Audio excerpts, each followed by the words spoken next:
Bienvenue à tous pour le journal du Mercato spécial Afrique sur Afrique Sport.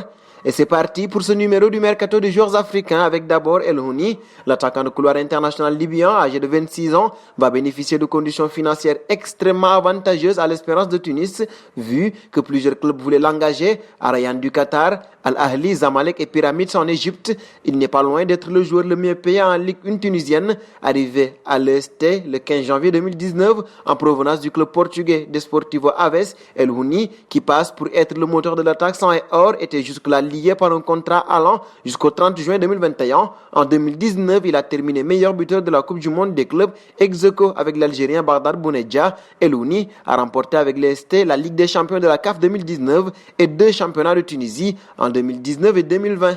Nous passons à Mamadou Sangaré désormais, réputé pour sa capacité à dénicher les talents de demain. Le Red Bull Salzbourg confirme son goût pour les pépites issues du Mali. La formation autrichienne a officialisé la signature de Mamadou Sangaré. Cet ailier de 18 ans débarque en provenance du pays et plus précisément de Yellen Olympique avec qui il s'est révélé la saison passée. Recruté pour 5 ans, le Malien va dans un premier temps être prêté au FC Liefering en D2 avant d'espérer retrouver ses compatriotes Sekou Keïta, Mohamed Kamara, Ousmane Diakité et Youba Diarra.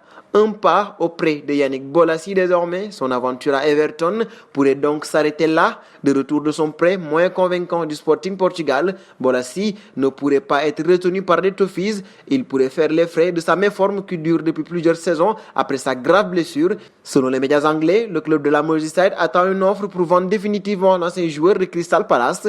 Au cas contraire, il devrait partir en prêt. Bien qu'il s'entraîne avec l'équipe première d'Everton, Yannick Bolasie devrait penser à son avenir.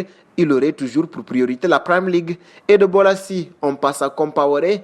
Son départ à Prague était prévu pour ce vendredi. Le buteur du club africain a d'abord refusé d'entrer en stage avec ses coéquipiers pour préparer la rencontre de la 24e journée contre l'Union sportive de Ben Gherdad ce samedi au stade Amadi Aghrebi de Rades. Suite à une intervention du président rouge et blanc, il a finalement rejoint le groupe avec la promesse d'étudier son cas. En effet, M. Younsi avait donné par le passé son accord de principe à Compaoré pour partir. Le montant de la transaction est estimé à 225 000 €, ce que le club de Bab Jedid estime au fond insuffisant.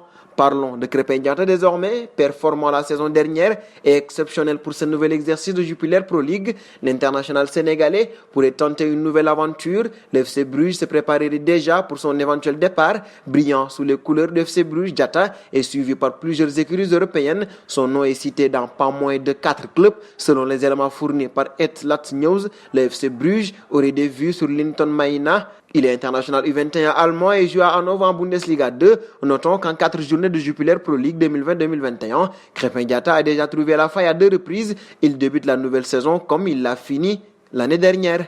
Et de Diatta, on passe à Aubameyang. Le Daily Mirror indique que la prolongation de l'ancien joueur de l'AS Saint-Etienne et de Dortmund est imminente. Selon le quotidien britannique, les dirigeants de l'écurie anglaise sont parvenus à trouver les mots justes pour convaincre leur capitaine. Si l'accord parvenait à être officiel, Aubameyang serait prolongé de 3 ans et gagnerait 14,5 millions d'euros par an. Cette nouvelle devrait satisfaire Mikel Arteta. L'entraîneur des Gunners a toujours manifesté son envie de voir son poulain poursuivre l'aventure au club.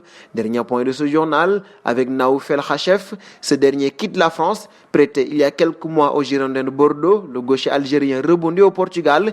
Il a rejoint la formation de Tondela. Le club lusitanien a annoncé la nouvelle et la présentation du joueur. Toutefois, le montant du transfert n'a pas été communiqué. Terminons avec la question du jour. Krépin Diatta doit-il rester une saison de plus à Bruges ou s'en aller? Vos réponses seront attendues en commentaire. Et c'est donc terminé pour ce journal du Mercato spécial joueurs africains. Chers amis internautes qui nous suivez d'un peu partout, la famille Afrique Sport s'élargit de jour en jour. Pour nous aider à faire grandir notre chaîne, n'hésitez donc pas à partager nos contenus. Nous vous donnons rendez-vous demain, tout en vous invitant à vous abonner sur Afrique Sport pour ne rien manquer du marché des transferts.